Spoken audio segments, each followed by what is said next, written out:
केवल एक मुख्तार अंसारी माफिया थे और बाकी सब लोग क्या संत हैं, महात्मा हैं। मैं मुकदमे के अधिवक्ता हूं और मैं पर्सनली जानता हूं कि कोई एविडेंस नहीं है पत्रावली में। असलहा दोनों इन लोगों ने जमा भी कर दिया था, रजिस्टर में आज भी अंकित है। यही बात अफजाल अंसारी ने भी कहा कि अधिकांश मुकदमा जेल में रहते हुए दर्ज हुआ। तो यदि आप कह रहे हैं कि मुख्तार अंसारी पूरी तरीके से बेकसूर था, मुख्तार अंसारी के ऊपर जो तमाम केस दर्ज थे वो बेबुनियाद थे, तो मुख्तार अंसारी को न्याय क्यों नहीं मिला? आखिर न्याय मुख्तार अंसारी के चौखट पर आकर दम क्यों तोड़ दिया? सीबीआई जांच की हम मांग करते हैं। उनका बार भी छिलवाया गया, बार भी छिलवा दिया। हाँ, बार भी छिलवाया गया। जेल सुपरिटेंडेंट द्वारा बांदा द्वारा जो है उनको खाने में जहर मिलाकर दिया गया है। आप अभी मुख्तार अंसारी के अधिवक्ता हैं, इसलिए आप ऐसी बातें कह रहे हैं। यदि यही चीजें आप अपोजिट तो आप जिस मुख्तार अंसारी को बेकसूर कह रहे हैं, गरीबों का मसीहा बता रहे हैं, उस मुख्तार अंसारी को आप माफिया कहने लगे। एक निष्पक्ष आदमी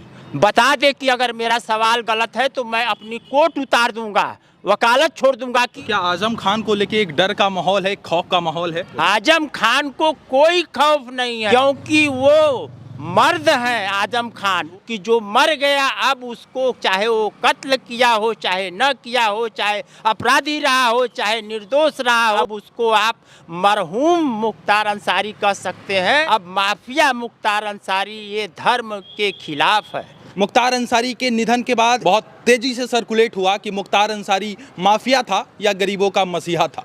तमाम लोगों ने उन्हें गरीबों का मसीहा बताया, तो तमाम लोगों ने यह हवाला दिया कि मुख्तार अंसारी के ऊपर और उनके परिवार के ऊपर करीब करीब 100 आपराधिक मुकदमे दर्ज हैं। अभी हमारे साथ अधिवक्ता सर हैं जो उस टाइम पे मुख्तार अंसारी के केस को लड़े हुए थे और मुख्तार अंसारी के केस में जद्दोजहद कर रहे थे। आज हम बातचीत करने का प्रयास करेंगे। सर, सबसे पहले तो बहुत बहुत स्वागत है। धन्यवाद। सर, मुख्तार अंसारी के केस को कैसे देखते हैं और क्या लगता है कि मुख्तार अंसारी केस के पूरे प्रकरण में मुख्तार अंसारी को न्याय मिला या नहीं मिला? देखिए, मुख्तार अंसारी के ऊपर जो मुकदमे लगे हैं वो सब जेल में रहते हुए मुकदमे कायम हुए हैं। 25 अक्टूबर 2005 से वो लगातार अब तक जेल में बंद थे। तो यानी आप ये कहना चाह रहे हैं कि जितना भी आपराधिक मुकदमा दर्ज हुआ उनके ऊपर, अधिकांश मतलब शुरुआत के यदि 2, 4, 5 छोड़ दिया जाए तो जितने भी मुकदमे दर्ज हुए, करीब करीब 70 लोग बता रहे हैं कि 70 के आसपास उनका मुकदमा था, तो जितने भी दर्ज हुए वो जेल में रहते हुए दर्ज हुए। सारे मुकदमे जो है, जब यहाँ तक कि जो कृष्णानंद राय की जो कही जाती है 29 नवंबर 2005 को हुई थी। 29/11/2005 को कृष्णानंद की बसनिया चट्टी हुई थी। तो उस समय भी मुख्तार अंसारी जेल में थे। वो 25 अक्टूबर 2005 से ही जेल में थे और उनको भी 120B का मुलजिम बनाया गया था। तो हम उनको पर्सनली जानते हैं। जो इतने मुकदमे लगे हैं, 2-4 मुकदमे जो कि छोड़ करके, जैसे कि मुगल सराय का था, चंदौली का, एक बनारस का था जो है मुकदमा था। 2 मुकदमे 302 के थे और एक अवधेश राय का था। ये सब 2-3 मुकदमे छोड़ करके एक आर्म्स लाइसेंस का था जो बनारस में हुआ है, अभी सज़ा हो गई थी आजीवन कारावास। तो उसमें भी जो लाइसेंस दिखाया गया है वो अशफाक अहमद और जो है गौरी शंकर लाल, ये 2 लोग जो है डीएम के यहाँ आर्म्स क्लर्क थे, अशफाक अहमद और गौरी शंकर लाल। तो इन लोगों ने डीएम के फर्जी सिग्नेचर मार करके इन लोगों ने बहुत से लाइसेंस जारी किए थे। उसमें मुख्तार अंसारी के नाम से भी लाइसेंस जारी कर दिए थे। तो जारी करने वाले मेन अभियुक्त हैं, इन लोगों का कोई उसमें रोल नहीं था। इन लोगों ने फार्म अप्लाई किया था, जारी कर दिए थे, उसके बाद लाइसेंस कैंसिल हुआ। लाइसेंस और असलहा दोनों इन लोगों ने जमा भी कर दिया था, रजिस्टर में आज भी अंकित है कि जमा कर दिया गया है।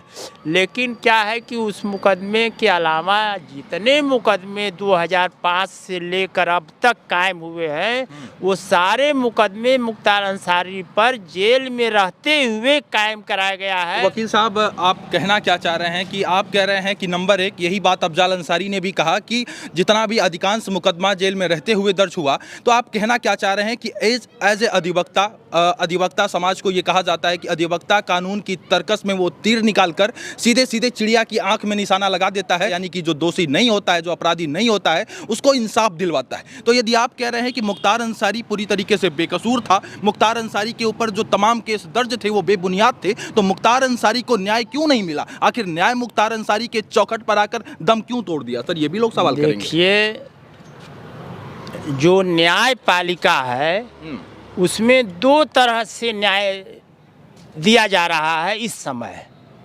एक तो न्यायपालिका में जो न्याय दिया जा रहा है वो परसेप्शन पर दिया जा रहा है। लेकिन बात तो 2005 की थी, आप कह रहे हैं 2005 से ही वो जेल में बंद थे।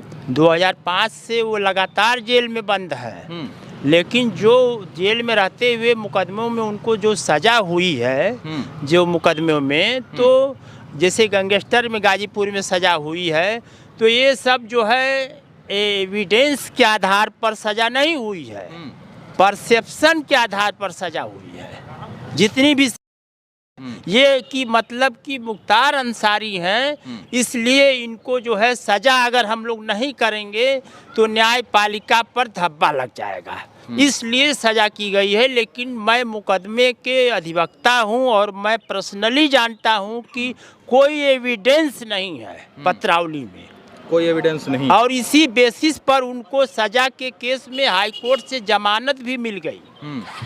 लेकिन तो न्यायपालिका में जो सेशन कोर्ट है वो परसेप्शन पर मुख्तार अंसारी लोग आपकी बात सुनने के बाद उनके जहन में एक सवाल और आएगा कि आप अभी मुख्तार अंसारी के अधिवक्ता हैं, इसलिए आप ऐसी बातें कह रहे हैं। यदि यही चीज़ें आप अपोजिट पक्ष में चले जाते तो आप जिस मुख्तार अंसारी को बेकसूर कह रहे हैं, मुख्तार अंसारी को गरीबों का मसीहा बता रहे हैं, उस मुख्तार अंसारी को आप माफिया कहने लगते। लोग ऐसा कहते हैं। देखिए, मुख्तार अंसारी को जो सब लोग माफिया कह रहे हैं, तो मुख्तार अंसारी के ऊपर दूसरी बात की जो 70 केसेस कहे जा रहे हैं, कोई भी ऐसा व्यक्ति नहीं है जो मुख्तार अंसारी के ऊपर 70 केस पेंडिंग दिखा दे।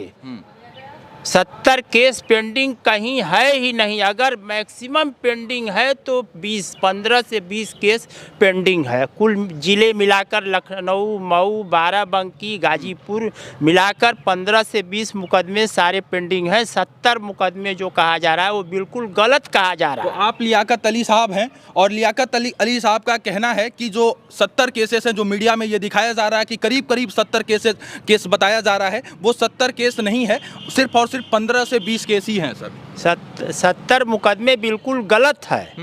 देखिए, मुख्तार अंसारी को माफिया भी कहना बिल्कुल गलत है, क्योंकि जो उनके विरोधी हैं सिर्फ वही कह रहे हैं, और विरोधी जो है, देखिए, उसरी चट्टी केस में वो वादी थे और उनकी गवाही न होने देने के लिए वो मुकदमा जो है लखनऊ ट्रांसफ़र कराया गया और उनको जेल में मारने के लिए कई बार साजिश रची गई और जेल में मारने के लिए उनको कर दिया गया था। लेकिन अल्लाह का करम है कि आज तक कोई गोली ऐसी नहीं बनी किसी भी कारखाने में जो मुख्तार अंसारी के लिए बनी हो और उस गोली से वो मरे हो, और न तो कोई उनको गोली से मारने वाला आज तक पैदा हुआ। आज तक न गोली बनी और न गोली से मारने वाला पैदा हुआ। ये इतिहास है कि मुख्तार अंसारी को मारने के लिए काफ़ी लोग बहुत प्रयास किए, लेकिन कोई गोली आज तक नहीं बनी उनको मारने के लिए। न्यायिक हिरासत में मुख्तार अंसारी बांदा के जेल में बंद थे और तमाम लोगों ने कहा कि जो है गांव और क्षेत्र के लोगों ने कहा कि उन्हें जहर दिया गया, यानी स्लो पॉइजन दिया गया। उनके बड़े भाई ने भी क्लेम किया और एक जगह पे ये भी आया कि ऑडियो भी आया कि मुख्तार अंसारी का कि उन्हें स्लो पॉइजन दिया जा रहा था। दूसरी तरफ ये रिपोर्ट में आता है, मेडिकल टीम ने ये कहा कि जो है हार्ट अटैक से उनका निधन हो गया। इस पूरे मामले को आप कैसे देखते हैं? क्या मुख्तार अंसारी को न्याय नहीं मिल पाया? आप ये कहना चाह रहे हैं? देखिए, आपको मैं स्पष्ट बताना चाहता हूँ, कि मुख्तार अंसारी जब पहली बार उनके साथ जेल में घटना हुई तो हर व्यक्ति जानता है कि जहर देने के 15 से 20 मिनट बाद आदमी को उल्टी होना शुरू हो जाती है। ये उसके सिम्टम है। कोई भी पॉइजन खाएगा तो ये सिम्टम है। आप गूगल पर जाकर देख सकते हैं। स्लो पॉइजन या कोई भी पॉइजन उसको दिया जाएगा तो इसका सिम्टम है कि पहले आदमी को उल्टी होना शुरू हो जाती है। तो जेल सुप्रिटेंडेंट ने खुद कहा कि मुख्तार अंसारी को जेल में उल्टी होने लगी थी और उसके बाद जब उनको हॉस्पिटल ले गया जो है मेडिकल कॉलेज बादा में, तो वहाँ पर डॉक्टर ने भी कहा कि मुख्तार अंसारी को उल्टी की शिकायत थी। कि किसी भी आदमी को आप जो है, चाहे वो आम आदमी हो चाहे वो मुख्तार अंसारी, तो शेर की तरह ज़िंदगी जिए, लेकिन उनको किसी को पिंजड़ा में अगर बंद करके और उसको अगर आप मार देते हैं तो इसको बहादुरी नहीं कहा जा सकता है कि हम मुख्तार अंसारी को एक युग को हमने समाप्त कर दिया। आपने एक लाइन में कोट किया कि मुख्तार अंसारी को पिंजड़ा में बंद करके मार देते हैं, यानी मारने का स्पष्ट आपका इशारा कहाँ जा रहा है सर? स्पष्ट देखिए, स्पष्ट तो ये है कि जेल सुप्रिटेंडेंट के ऊपर मुकदमा होना चाहिए 302 का, और उन CBI जांच की हम मांग करते हैं कि मुख्तार अंसारी की गई है और जेल सुप्रिटेंडेंट द्वारा बादा द्वारा जो है उनको खाने में जहर मिलाकर दिया गया है। मुख्तार अंसारी जो कि हमारे बड़े भाई के समान थे और मैं उनका अधिवक्ता था और वो मुझे अपना छोटा भाई भी समझते थे। तो उनके बड़े भाई जब मिलने के लिए गए तो उन्होंने स्वयं कहा, मुख्तार अंसारी ने, मेरे बड़े भाई मुख्तार अंसारी ने कहा कि भैया मुझे पॉइजन दे दिया गया है, और हाँ स्पष्ट शब्दों में कहा कि भैया मेरी पॉइजन दे दिया गया है। उनका बार भी छिलवाया गया। बार भी छिलवा दिया? हाँ, बार भी छिलवाया गया। उनकी ऑपरेशन की तैयारी भी हो रही थी मेडिकल कॉलेज में। उसके बाद जो है 4 बजे उनको जेल में शिफ्ट कर दिया गया। 4 बजे जेल में शिफ्ट कर दिया गया। उनके ऑपरेशन की तैयारी हो रही थी। मेडिकल कॉलेज के डॉक्टर भी ये जान गए थे कि जहर दिया गया है, लेकिन फिर भी उसके बावजूद में कोई मिला हुआ नहीं है। लेकिन सब लोग प्रेशर में, किसके प्रेशर में है? पूरे मुख्तार अंसारी केस में ये कहा गया कि मुख्तार अंसारी की जो पत्नी थी वो भी उनके ऊपर आपराधिक मुकदमा है। यदि वो लोग सही हैं, वो लोग ईमानदार हैं, वो लोग बेकसूर हैं, तो भागी क्यों फिर रही हैं?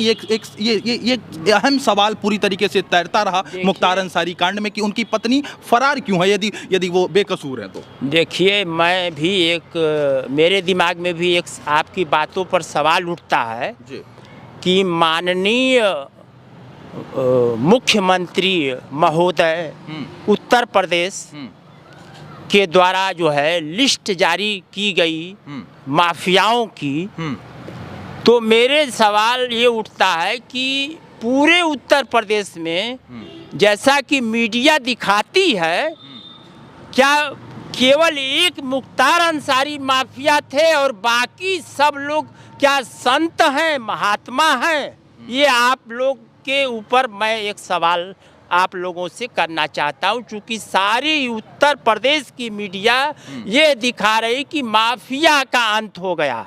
तो क्या मुख्तार अंसारी ही माफिया थे? बाकी जितने लोग जो है मतलब हैं जिन्होंने 100 हत्याएं की हैं, क्या वो संत हैं, महात्मा की उनको श्रेणी आप लोग देते हैं? नहीं, अपराध तो अपराध, चाहे उनके ऊपर एक आपराधिक मुकदमा दर्ज हो, चाहे 2 आपराधिक मुकदमा दर्ज हो, चाहे 100 आपराधिक मुकदमा हो, उसे अपराधी ही कहा जाएगा। तो आप लोगों को यह बात जो है केवल मुख्तार अंसारी पर ही लागू किया जाता है कि माफिया मुख्तार अंसारी, बाकी किसी के नाम के आगे आप लोग माफिया क्यों नहीं कहते हैं? ये मैं सारे उत्तर प्रदेश हिंदुस्तान के मीडिया से मैं सम्मानपूर्वक ये प्रश्न करना चाहता हूँ कि केवल मुख्तार अंसारी के नाम के आगे माफिया क्यों लगाया जाता है? 100 कत्ल करके लोग आज भी घूम रहे हैं जिनके नाम के पीछे कभी माफिया नहीं लगाया जाता। माफिया की जगह माननीय लगाकर आप लोग संबोधित क्यों करते हैं?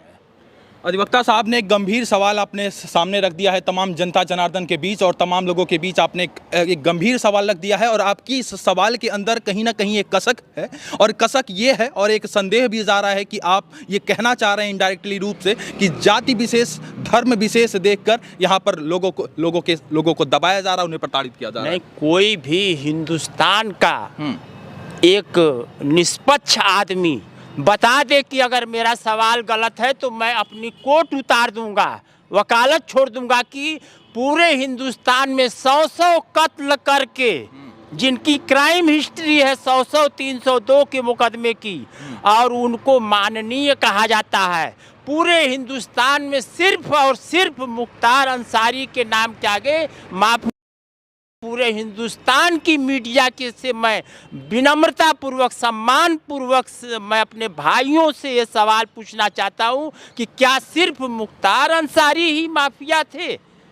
और निश्चित रूप से वकील साहब का ये जो प्रश्न है ये तमाम जनता जनार्दन आप लोगों के सामने है और वकील साहब ने एक अहम प्रश्न यहाँ पर तमाम लोगों के सामने रख दिया कि जिनके ऊपर 100 मुकदमे दर्ज हैं और तमाम लोगों के ऊपर मुकदमे दर्ज हैं, उनके नाम के आगे माननीय जोड़ दिया जा रहा है, लेकिन मुख्तार अंसारी के केस में जेल में रहते हुए उनके ऊपर यदि अपराध दर्ज होता है तो उन्हें जो है माफिया शब्द के साथ संबोधित किया जा रहा है, कुख्यात अपराधी शब्द के साथ संबोधित किया जा रहा है, गैंगस्टर शब्द के साथ संबोधित किया जा रहा है, तो ये गलत है। देखिए, आपने एक सवाल और किया कि उनकी पत्नी के बारे में आपने सवाल किया जिसका जवाब मैं नहीं दिया। मैं ये पर्सनली जानता हूँ कि सिर्फ जमीन जो है उनके नाम से लिखाई गई थी, अफसान अंसारी के नाम से। अच्छा। और वह जमीन बाकायदे रजिस्ट्री हुई है, लेकिन जमीन का ही मुकदमा जो भी हुआ है सब मुख्तार अंसारी के मतलब कि द्वारा जो है अफसान अंसारी के नाम से खरीदा गया है। तो मुख्तार अंसारी 1996 से लगातार 6 बार विधायक चुने गए, जेल में रहते हुए भी विधायक 2005 के बाद चुने गए। तो क्या एक विधायक जो है जमीन नहीं खरीद सकता?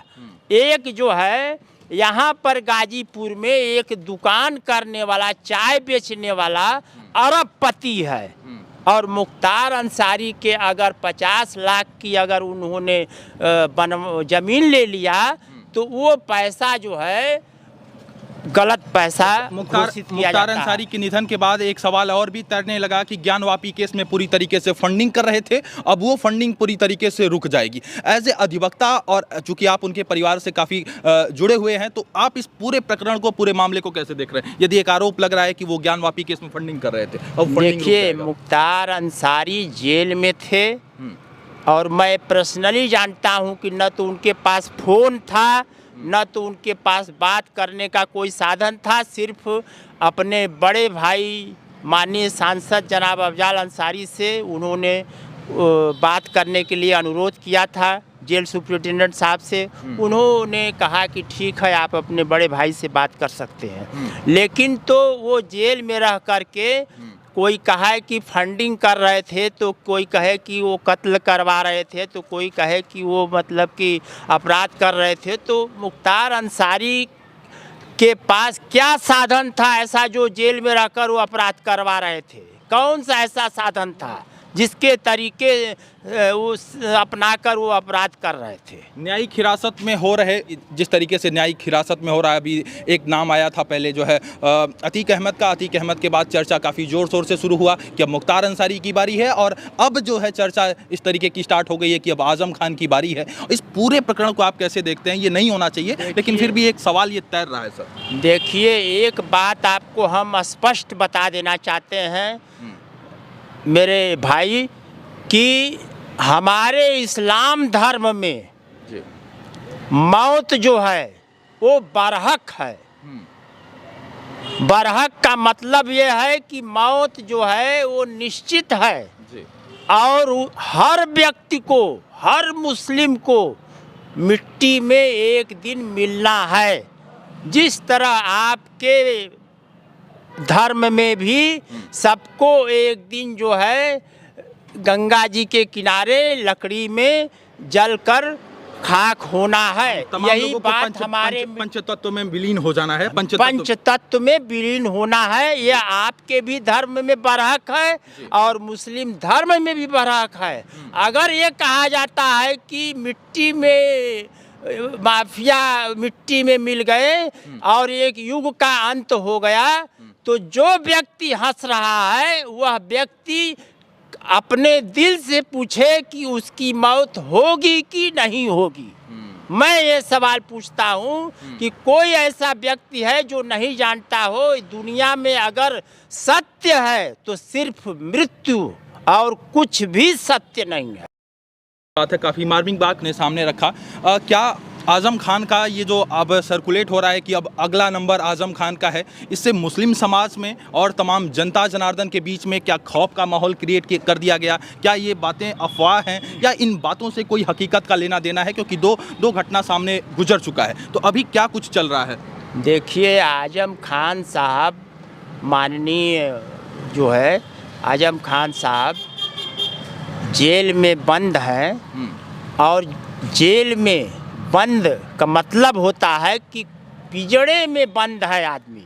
क्या आज़म खान को लेके एक डर का माहौल है, खौफ का माहौल है? आज़म खान को खुद कोई खौफ नहीं है। आज़म खान को कोई खौफ नहीं है। आज़म खान बेखौफ है, जी रहे हैं, क्योंकि वो मर्द हैं। आज़म खान वो बेखौफ जी रहे हैं, न तो उनके परिवार वालों को भी कोई खौफ नहीं है, उनके चाहने वालों को कोई खौफ नहीं है। जैसे कि मुख्तार अंसारी की हत्या हो गई, तो एक मुख्तार अंसारी की हत्या हुई तो कम से कम आप उनके जनाजे में देखे होंगे कि 2-3 लाख मुख्तार पहुँचे थे। 2-3 लाख मुख्तार अंसारी पहुँचे थे, जिसको देख करके सभी लोग घबरा गए। तो एक मुख्तार अंसारी मरे तो कई लाखों मुख्तार अंसारी पैदा हो गए। उसी तरह आज़म खान को अगर जेल में मार दिया जाता है तो कई लाख आज़म खान पैदा हो जाएंगे। तो आपने एक अहम सवाल रखा तमाम लोगों के बीच में कि और लोगों के ऊपर भी आपराधिक मुकदमा है तो उन्हें जो है माननीय कहा जा रहा है, लेकिन मुख्तार अंसारी को माफिया कहा जा रहा है, तो ये गलत है और आप इसकी घोर निंदा कर रहे हैं। देखिए, मैं इसकी घोर निंदा कर रहा हूँ। मैं ये सवाल कर रहा हूँ कि पूरे हिंदुस्तान में 100 कत्ल किए हैं, जिसकी लंबी क्राइम हिस्ट्री है, वो डीजीपी महोदय से आप लोग ले सकते हैं।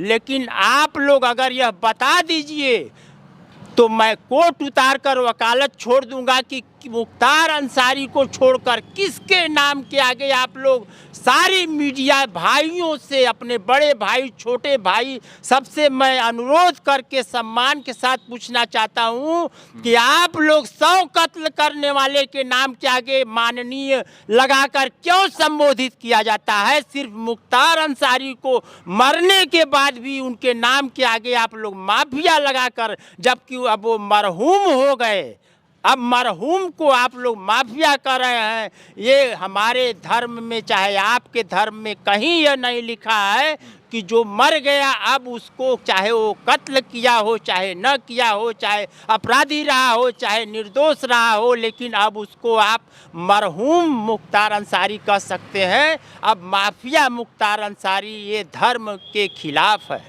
अधिवक्ता साहब ने एक और चुनौती दे दिया कि मैं अपना कोर्ट उतार दूंगा यदि किसी और के नाम के आगे, जिनके ऊपर आपराधिक मुकदमा दर्ज है, उनके नाम के आगे यदि आप माफिया दिखा देंगे तो हम अपना कोर्ट उतार देंगे। और कहीं ना कहीं ये जागती हो रही है। बहरहाल आप लोग क्या कुछ सोचते हैं, अपनी प्रतिक्रिया हमें ज़रूर दीजिएगा। बहुत बहुत धन्यवाद इस वीडियो से जुड़ने के लिए। सादर आभार आप सब।